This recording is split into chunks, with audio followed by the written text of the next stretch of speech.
Be not afraid. Jesus is on the way to encounter you. Join Father Fabian Moncada and Wilfredo Matamoros every Tuesday at 9 a.m. and 9 p.m. on Iowa Catholic Radio. Also tune in Sundays at 10:30 a.m. for Be Not Afraid in Spanish. Now, hear the good news and be not afraid. Brought to you by Associated Ophthalmologists. Continuamos en No Tengas Miedo. Muchísimas gracias. Recuerda que estás escuchándonos a través de Iowa Catholic Radio en los 1150 AM, 88.5 FM, 94.5 FM. También puedes ir a nuestra página web en Iowa Catholic Radio y poder escuchar este programa a través de los podcasts y también programas anteriores. Este programa se retransmite también hoy por la noche, domingo 9:30 de la noche. Vamos a iniciar a masticar este evangelio, y en primer lugar, padre, quisiera ponerlo un poquito en contexto. El evangelio se inicia diciendo nos pone en alerta, o sea, ya están los últimos días, los días finales de Jesús se acercan. Esto ocurre en medio de la Pascua. Los griegos, hay un grupo de griegos que lo va a visitar, un grupo de extranjeros que lo va a visitar, y en ese punto, padre, quisiera decirle unas cosas. En los primeros días en que yo trabajaba en Nuestra Señora de las Américas, alguien tocó la puerta en horas de oficina. Vale decir que el templo, por cuestiones de seguridad, siempre lo abrimos a partir de las 4:30 de la tarde en los días ordinarios. Y este evangelio me hace recordar, yo en algún momento fui Felipe. Tocaron la puerta a las oficinas y entró una señora y me dijo, ¿me puedes abrir el templo? Entonces yo todavía estaba nueva en la oficina, entonces recurrí a Santiago, que es Victoria. Entonces dije, Victoria, hay una señora que quiere que le abramos el templo. Y bueno, lo que vino enseguida fui con ella, abrí las puertas del templo y la persona entró. Muchas veces nosotros somos esos griegos. Muchas veces somos ese griego que vamos en busca de Jesús, ya no por curiosidad. O sea, no puede haber curiosidad en una persona, en el caso, me refiero a esta persona que fue a la parroquia, no puede haber curiosidad en decir, déjame ver qué hay dentro del templo. No, esta persona fue en busca de Jesús, como muchos de nosotros quizás vamos en busca de Jesús. Esto es muy interesante porque somos extranjeros. La palabra griego aquí es de extranjero, de quizás una persona, quizás no muy ligada a la iglesia, podríamos ponerla en un contexto actual. O sea, esa persona que no esperó al domingo, no esperó al sábado, no esperó a la misa diaria de 5:30, no, fue durante el día, creo que habrá sido mediodía. Y fue casi con esas mismas palabras, o sea, no fue decir, ábreme la puerta, sino esa persona quería ver a Jesús. Esto de descubrir en Jesús, ya no de descubrir, sino saber que Jesús nos puede dar algo a nosotros. Empecemos por ahí. ¿Cuáles son los griegos de ahora? El griego de hoy es el hombre de a pie, el que camina en la rutina del día y descubre la novedad de Jesús en su corazón y va a encontrarlo en el lugar sagrado, en el templo. Esa experiencia de descubrir a Jesús en el día ordinario, en lo cotidiano de la vida, es la que nos muestra la revelación maravillosa y manifiesta del Padre en el Hijo. Nosotros muchas veces no le damos la importancia y el valor que tiene ese encuentro con Jesús cuando de la manera bella, de la manera sincera, toca el corazón para decirle, tómese un tiempo para que nos encontremos. Hablemos, compartamos, vivamos esa experiencia de fe y de amor juntos. Y esa experiencia de fe y de amor juntos se da en el templo. Y son dos templos que se están uniendo, un templo del creado y un templo del creador. En un diálogo profundo de corazón a corazón. Es como Dios va actuando y como Dios va tocando las puertas. Y nosotros somos aquellos que le facilitamos a todos los que vienen sedientos, necesitados, urgidos y más concretamente, como lo define el Papa Francisco, ¿sí?, a los enfermos que vienen al hospital espiritual en procura de la sanación y de la liberación. Continuando con este evangelio, este griego prácticamente en algunas traducciones bíblicas, más que un pedido es un ruego. Déjanos ver, permítenos ver, queremos ver, o sea, es más como un ruego. Y la respuesta de Jesús, inclusive uno leyendo el Evangelio desconcierta, ¿no? Ha llegado mi hora. Y enseguida él pasa con la analogía, si se puede decir una parábola de él mismo, en la cual compara el trigo, la semilla del trigo. Y dice, si el trigo no muere, no vive. Y es algo repetitivo siempre en Jesús. Hay que morir para volver a vivir. Hay una canción bien bonita que dice, hay que morir para vivir. Y esta cuaresma, esta lectura en medio de esta cuaresma, ya casi a un par de domingos de final de cuaresma, nos llama nuevamente la atención, ¿no? a esto de morir para vivir. En ese entonces, yo me imagino esta contestación desconcertante de Jesús, del Hijo del Hombre va a tener que ser glorificado. Pero para glorificarse él va a tener que padecer todo lo que va a padecer, va a tener que sufrir, va a tener que morir y va a tener que resucitar. Nosotros hoy ya la vemos fácil porque la leímos, la entendemos y la comprendemos. Pero al igual en ese momento la gente no creía. Yo me imagino que Felipe y Santiago se desconcertan ante esto de que Jesús dice, bueno, el Hijo del Hombre tiene que ser glorificado y como la semilla va a morir. Hoy en día, a pocos días de la Semana Santa, todavía no creemos en ese padecimiento, en ese morir y en ese resucitar en Jesús. Por eso, el grano de trigo, por diminuto que sea, para que pueda florecer, debe desaparecer completamente. Si no desaparece ese grano de trigo, no se puede ver la maravillosa creación del fruto. En esa analogía Jesús nos muestra que es que si yo no muero a mis apetitos, que es que si yo no me distancio del mundo, que es que si yo no me aparto del mundo, yo no voy a poder ver lo que hay mucho más grande del mundo, que es la eternidad misma.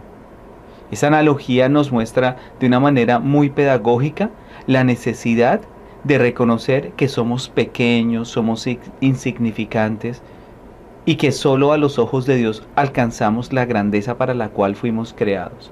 Sin Dios nosotros no podemos encontrar y descubrir la grandeza de la vida eterna. En Dios descubrimos la pequeñez de la temporalidad, camino y preparación hacia la grandeza de la perpetuidad en una vida donde la felicidad es real, es presente y es un sinónimo de libertad.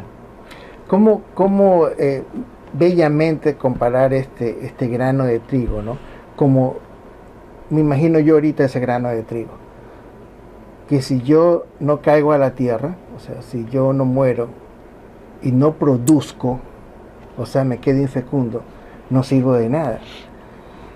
Esto quiere decir que nosotros no podemos aislarnos y decir, ok, o sea, no, la mejor manera de ser santo es alejarme de todo el mundo y me voy a una isla, allá no tengo tentaciones, allá no tengo quizás malos pensamientos, no tengo nada y estoy totalmente salvo. Pero no, este grano de trigo muere, tiene que hacerse fecundo y brota para todos. Absolutamente. Y hay que también entender un poquito el contexto teológico. Dice que el grano de trigo cae en tierra. Y Jesús fue concebido por obra y gracia del Espíritu Santo, ¿cierto? En la tierra, en la creación. Pero Jesús, en la tierra, ¿cierto? Muere para dar un fruto de vida eterna para toda la humanidad agobiada y doliente. Eso nos enseña y nos muestra el carácter profundo de la pasión y la muerte del Salvador. La pasión y la muerte del Salvador es necesaria como fuerza que sepulta, que debilita y que acaba la muerte y el pecado y lo destruye. Y solo la gracia de la vida eterna en el amor es el mérito que se alcanza en la resurrección.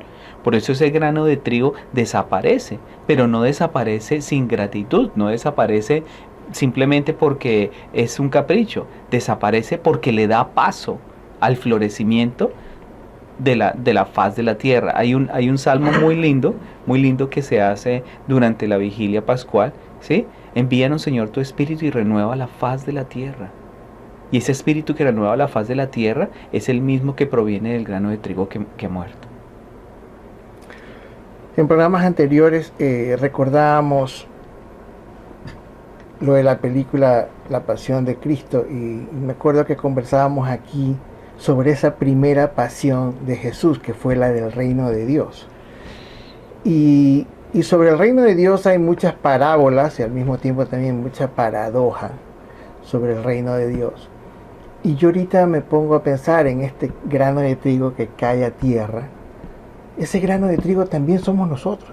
O sea que dentro de nuestra vida terrena, vénganos a nosotros tu reino aquí en la tierra como en el cielo. O sea, aquí ya empezamos a vivir ese reino de Dios, y es aquí donde nuestra vida tiene que ser fecunda, es aquí donde nuestra vida tiene que ser realmente o sea, tenemos que servir para algo.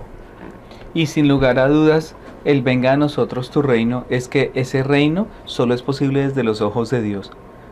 ¿Cómo no se nos cruza por la mente el hecho de que la creación es perfecta? Dios no crea cosas imperfectas, Dios no crea cosas sin terminar, Dios no crea cosas que distorsionen el sentido y la razón de la existencia de todo cuanto hay en la naturaleza, en el aire, en el viento. Dios no se equivocó con la naturaleza y la creación. Y cuando Dios hace tan perfecta esa creación, es el jardín, es el lugar, es la casa, es el hábitat para el hombre. Y ese hábitat para el hombre revela que es un paraíso. Y de hecho, al comienzo en el libro del Génesis nos habla del paraíso terrenal. Si lo entendemos desde ese punto de vista, nosotros entendemos la naturaleza maravillosa de por qué nos envía al Salvador para preservar y cuidar la obra perfecta, el hombre y la creación. Padre, yo quiero insistir en este grano de trigo porque ahorita muchos de nosotros quizás somos o nos creemos o estamos haciendo cosas no fecundas. Estamos, sin embargo, hemos caído a tierra, pero nuestro fruto no es el deseado. Y ahorita se me vuelve a venir a la mente esto de morir para volver a nacer. Esa oportunidad que tenemos de reinventarnos, de vivir, de morir y volver a nacer. Porque para muchos ahorita ese grano de trigo está produciendo odio, está produciendo egoísmo, está produciendo envidia. No estamos dando nada al hermano. ¿Cómo en la Cuaresma volver a tener esa oportunidad de morir y volver a nacer? Con las 3 recetas. Orar, hacer sacrificios y expresar la caridad.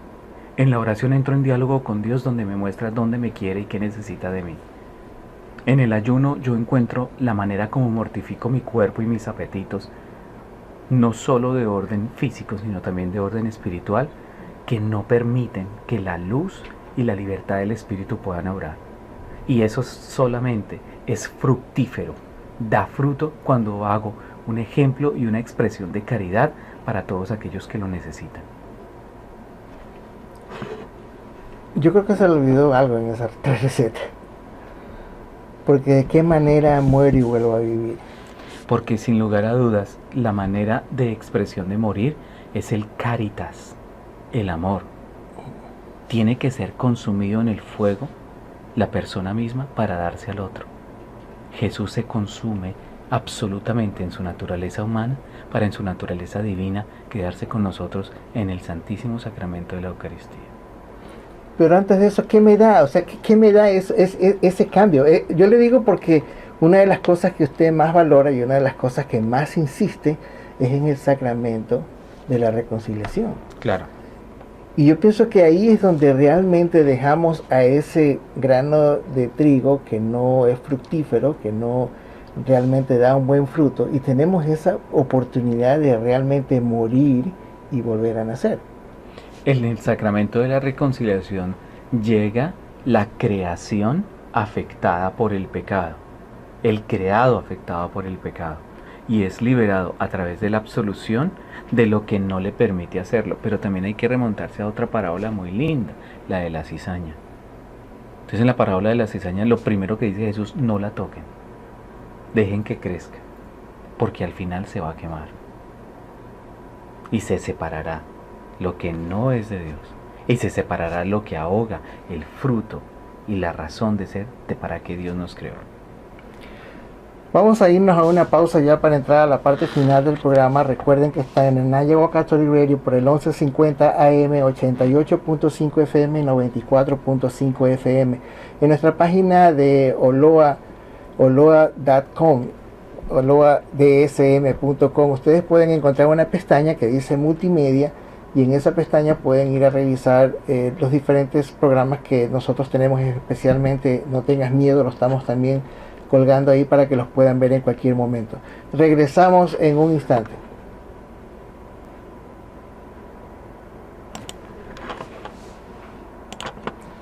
Continuamos en No Tengas Miedo. Muchísimas gracias por estar con nosotros. Si te parece que este programa es interesante, tiene algo así que puede en un momento dado ayudar a tu vecino, compártelo. Dile dónde lo puede escuchar. Siempre lo ponemos también en el Facebook de nuestra parroquia y lo puedes volver a escuchar. Padre, ya en los minutos finales, la semana pasada y las semanas anteriores fueron unas semanas bastante busy, como dicen aquí, ocupadas. Yo tuvimos oportunidad de estar en la conferencia de hombres. Estuvo Natanael Reyes ahí. Fue un momento bien interesante y bien intenso también. Natanael arrodilló un pocotón de hombres ahí, y da gusto ver cómo esos hombres se abrazaron, sintieron la fuerza del Espíritu Santo. Y realmente pienso yo que este tipo de conferencias en medio de la Cuaresma nos han ayudado bastante. No sé qué nos pueda decir de nuestro retiro en Nuestra Señora de las Américas, que está prácticamente en estos instantes concluyendo. Es una experiencia durante la Cuaresma en la que nos recuerda el profundizar en nuestras fragilidades y nuestras debilidades para encontrar la grandeza de Dios en nuestra vida. Encontrar la grandeza de Dios en nuestra vida es cuando nosotros reconocemos con humildad y sencillez qué es lo que nos aparta de Dios, y para eso encontrar en el testimonio de vida de dos religiosas que, viviendo su vida religiosa, dan también un testimonio de fidelidad a Dios a través de su vocación, y ponen en evidencia que, como todo ser humano, dentro de nuestras disciplinas, dentro de nuestras profesiones, estamos llamados para alabar y glorificar a Dios, y en este contexto propio de la Cuaresma, para también reconocer todo aquello que no permite que Dios actúe en nuestra vida. Creo que es el testimonio más grande, y queda apenas porque ya nos lanza para el siguiente fin de semana, que es el Domingo de Ramos, la entrada gloriosa de Jesús a Jerusalén. Pero no se puede vivir un Domingo de Ramos si yo no paso por el sacrificio de reconciliarme con Dios, el doblegar mi voluntad a Dios. No puedo entrar a la Pascua, no puedo ir a celebrar la Pascua si yo todavía no he dejado ese hombre viejo y ese vestido roto que ha lacerado el pecado. Por eso este retiro nos dio como ese oasis de reconciliación para proyectarnos a vivir intensamente la vida, la pasión, la muerte y, por supuesto, la gloriosa resurrección de nuestro Señor Jesucristo. En Nuestra Señora de las Américas hemos planeado estos retiros no como eventos aislados. Ya ahorita estamos pensando ya en Pentecostés. Y esto de andar viviendo siempre adelantado en el tiempo litúrgico, a veces a nosotros nos confunde un poco, nos confunde hasta los evangelios. Creemos que estamos dando el evangelio de Dios cuando es el evangelio después de 2 semanas. Pero bueno, esas cosas pasan. Lo interesante es que esto de acompañar el tiempo litúrgico, yo recuerdo que una de sus, porque usted no impone muchas cosas, pero una de sus imposiciones, me acuerdo que era que los estudios de Biblia tenían que ir siempre de la mano al tiempo litúrgico. Y es que realmente uno lo vive mejor así. Y este retiro en medio de Cuaresma, y ahora me estoy imaginando el retiro o el evento que vamos a tener para Pentecostés, nos ayuda a caminar no solamente con el tiempo litúrgico, sino con nuestras tradiciones, que la Vía Crucis, que el lavado de pies, que la vigilia pascual y pronto será Pentecostés. Nosotros muchas veces olvidamos que cada tiempo litúrgico como tal es marcar el paso del crecimiento en la fe de las personas. Y por eso ese panorama de oración, de acuerdo a los tiempos, nos va anunciando que nuestra vida de fe y nuestra iglesia es dinámica y crece en común unión con la acción del Espíritu Santo. ¿Es necesario vivir el dolor de la Cuaresma? Por supuesto. ¿Es necesario vivir el sacrificio de la Cuaresma? Por supuesto. Pero también es importante vivir la resurrección y la Pascua con la victoria sobre la muerte y sobre el pecado. Hemos terminado prácticamente nuestro programa ya. Muchísimas gracias por estar con nosotros. Recuerden que Iowa Catholic Radio está en el 1150 AM, 88.5 FM, 94.5 FM y también pueden escucharlos a través del sitio web. Muchísimas gracias, Padre. Su bendición final. El Señor nos bendiga, nos guarde y nos acompañe, tenga compasión de cada una de nuestras acciones y en este santo tiempo de la Cuaresma conceda la gracia de la conversión para alcanzar la liberación perfecta en su nombre. En el Padre, en el Hijo y en el Espíritu Santo. Amén. Be not afraid. Jesus is on the way to encounter you. Join Father Fabian Moncada and Wilfredo Matamoros every Tuesday at 9 a.m. and 9 p.m. on Iowa Catholic Radio. Also tune in Sundays at 10:30 a.m. for Be Not Afraid in Spanish. Now, hear the good news and be not afraid. Brought to you by Associated Ophthalmologists.